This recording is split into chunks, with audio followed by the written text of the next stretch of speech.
Bonjour, je m'appelle Jean-Philippe Piat, je suis diagnostiqué autiste, je suis intervenant et formateur et aujourd'hui je voudrais vous donner 5 idées pour améliorer la scolarisation des enfants autistes. Et si j'osais dire, je crois qu'il y a des moyens d'améliorer cette scolarisation qui est quand même assez complexe. Première idée, adapter l'environnement. Adapter l'environnement, c'est-à-dire qu'on va tenir compte à la fois des forces de la personne autiste, mais aussi de ses difficultés peut-être sensorielles pour avoir un environnement complètement dédié à ses besoins. Par exemple ici, on va la mettre en autonomie en lui montrant ce qu'il y a comme activité à faire.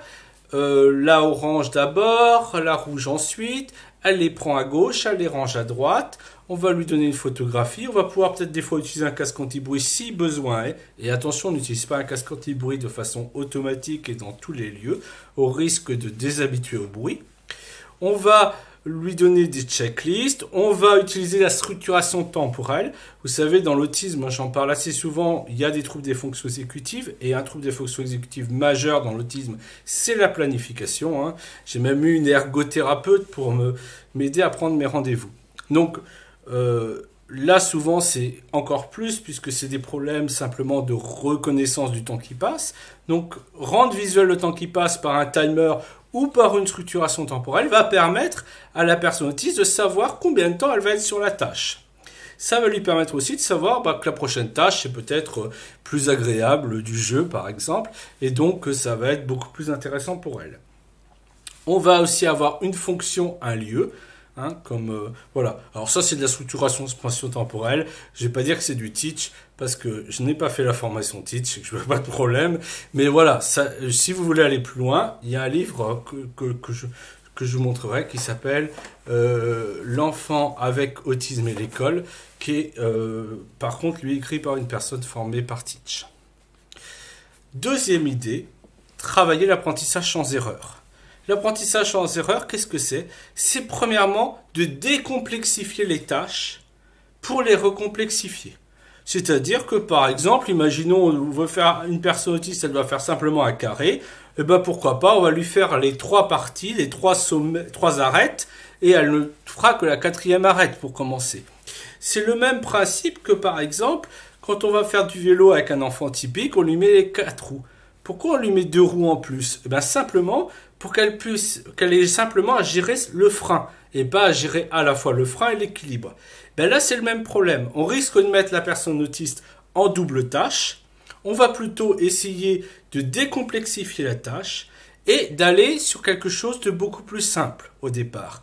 Pour le recomplexifier ensuite, l'idée, c'est pas de diminuer les attendus, c'est de faire quelque chose de simple au départ pour exposer le moins possible la personne à l'erreur, puis peu à peu, de la mettre de façon à ce qu'elle puisse réussir sans guidance. Donc en parfaite autonomie. Imaginons, là, je sais pas, je lui dis montre-moi la boîte d'allumettes. S'il ne se passe rien, c'est vrai que je pourrais refaire de la guidance en lui montrant montre-moi la boîte d'allumettes, etc. Ça irait avec un enfant typique qui va pas s'agacer si jamais il réussit pas.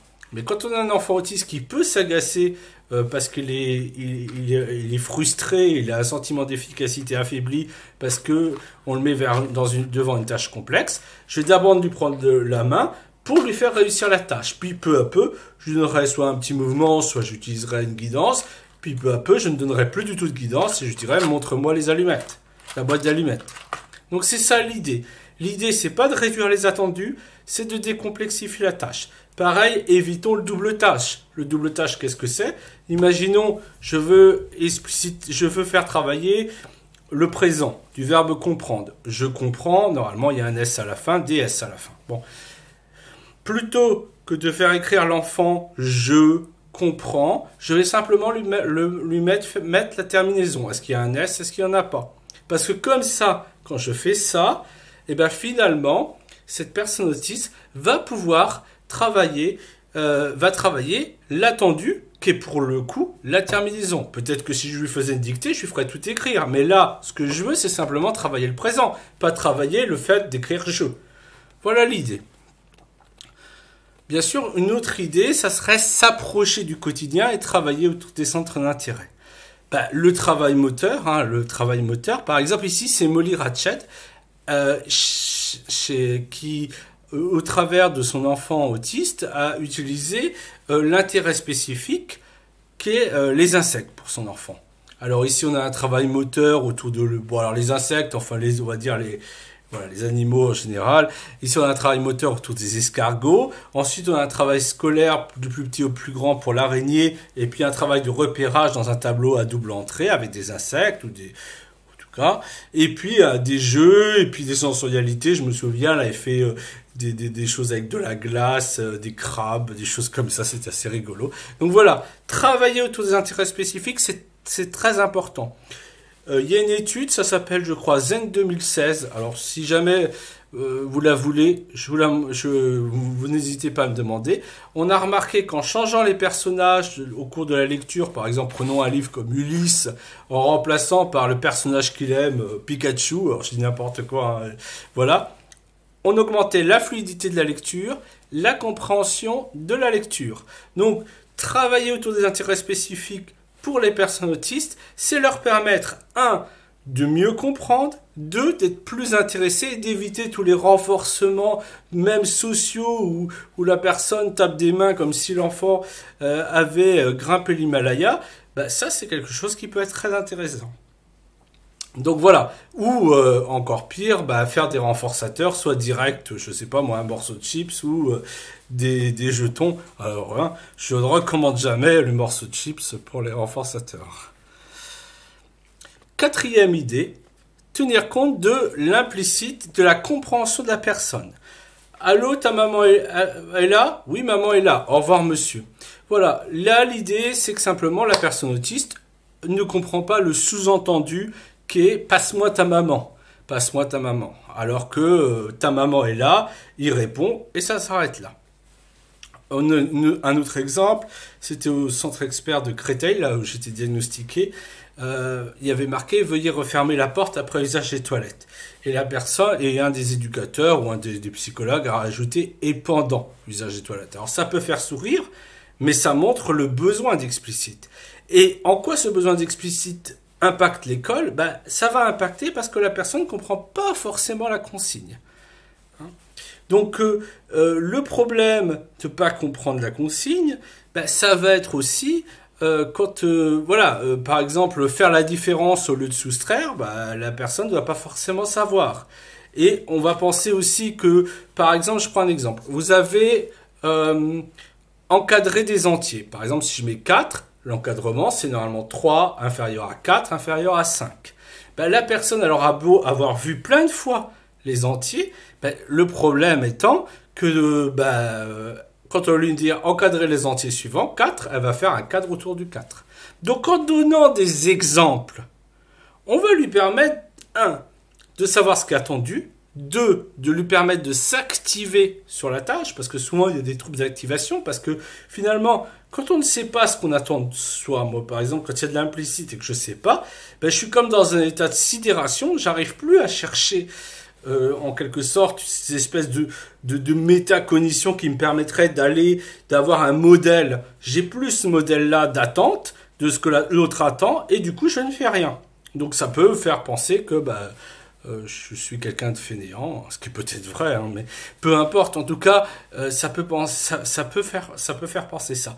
Donc, vaut mieux des fois travailler effectivement en montrant un exemple. Évidemment, ceci concerne les personnes autistes qui peuvent reproduire un exemple. Et sinon, on va travailler avant l'attention conjointe, l'imitation, etc.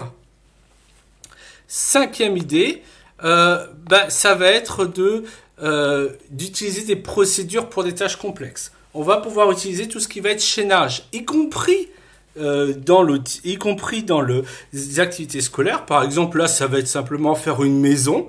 Et du coup, on va faire un script avec des maisons et on peut faire des scripts avec des scènes de plus en plus complexes.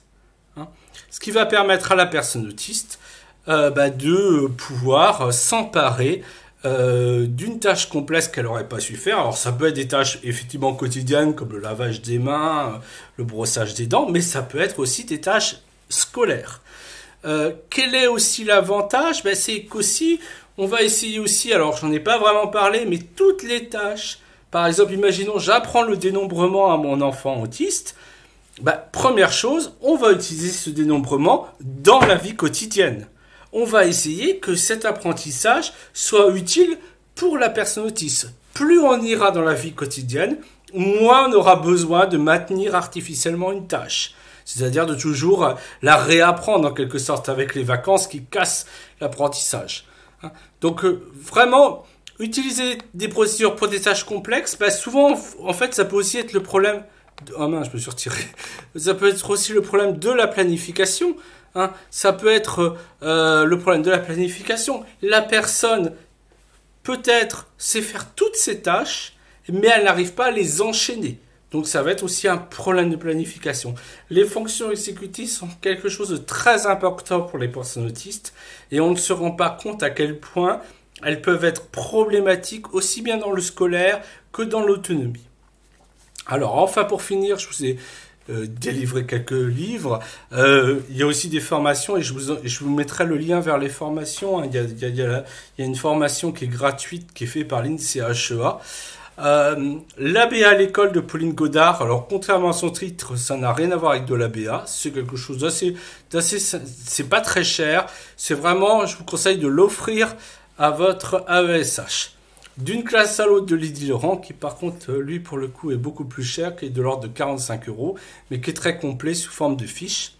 L'enfant avec autisme de Monique Després, c'est un des derniers livres que j'ai eu et qui est pas mal, qui est sous la forme Teach avec des photos assez claires et c'est pas trop mal. Et puis voilà, je fais mon autopromotion, j'aime pas trop ça, mais il vaut bien le faire. Devenir détective de l'autisme de Jean-Philippe Pia. Je vais parler de moi à la troisième personne, comme pas mal de jeunes, et de Perrine Fifis, qui touche la scolarisation et qui touche aussi tous ces sujets que j'ai traités avant, c'est-à-dire pas forcément dans le cadre de la scolarisation, mais qui permettent de comprendre, quand on comprend le fonctionnement et quand on a ces outils-là, on sait qu'ils sont aussi utiles dans la scolarisation que dans la vie quotidienne. J'espère vous avoir montré, rapidement 5 exemples qui peuvent, 5 petites idées pour aller plus loin, pour améliorer la scolarisation et je vous encourage surtout à aller plus loin et à aller regarder les liens que j'aurais mis. Merci à tous et n'hésitez pas si vous avez des questions, j'y répondrai.